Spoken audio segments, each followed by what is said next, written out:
Mr. Ron.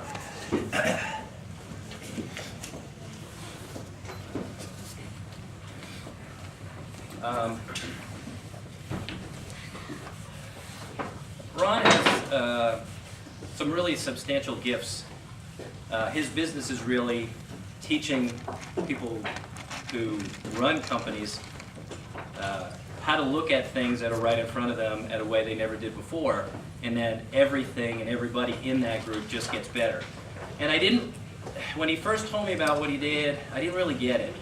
And then he started to turn some of that attention to the things that we do here.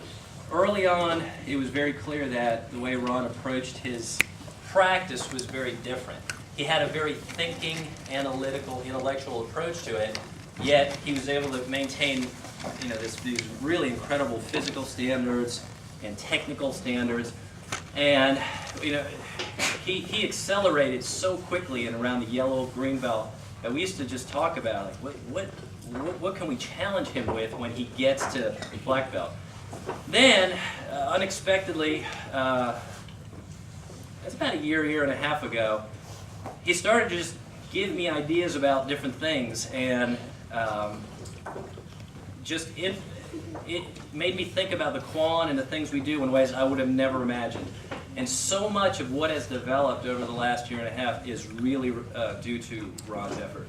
That poster that you see behind Mr. Ron and Mr. Bill is what a Kibon Soul Black Belt is, and it's going to stay up there, and it'll be a central point of the curriculum when we get it out, which is substantial. It's different than anyone I've ever seen before. It's presented differently. It's more comprehensive, and it leaves room for growth and development as a school like this should.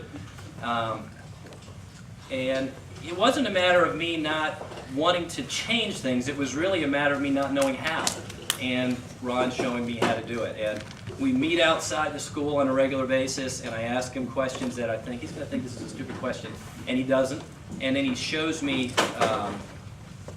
and makes me think of things I never did before.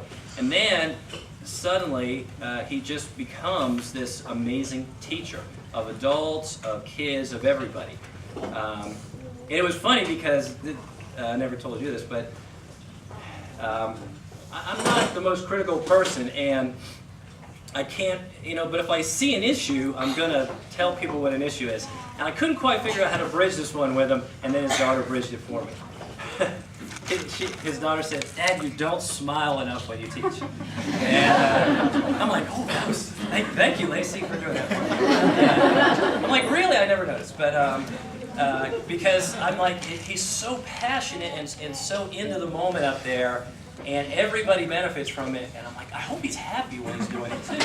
And now he just smiles all the time. And it's funny because in the recordings of like Sifu Sam and stuff, I can hear Mr. Ron laugh because he is home here, he is comfortable here, he is such an important part of everything. And and I've had my transitions, and Mr. Ron has had his transitions with his job and teaching, and Mr. Bill's responsibilities. And there's Adam and Ryan, and Sifu's had huge transitions. And I'm like, gosh, who can help us maintain the same or even better quality?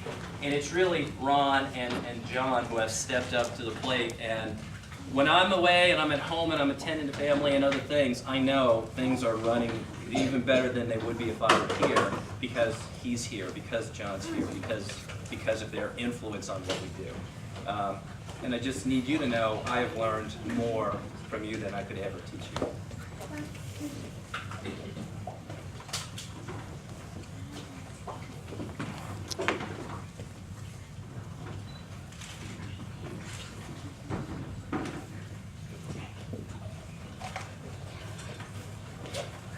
Here you go, Phil.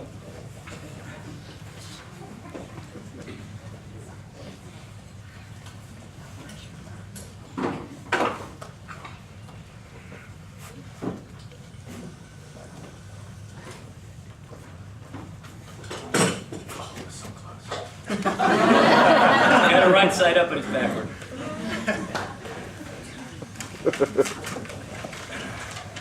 The two characters for Mr. Ron are dedication. Very literally translated, these characters mean to give undivided attention and to devote oneself to something. They represent not only the skill you possess in your teaching and learning, but in your ability to align your actions on the chosen path.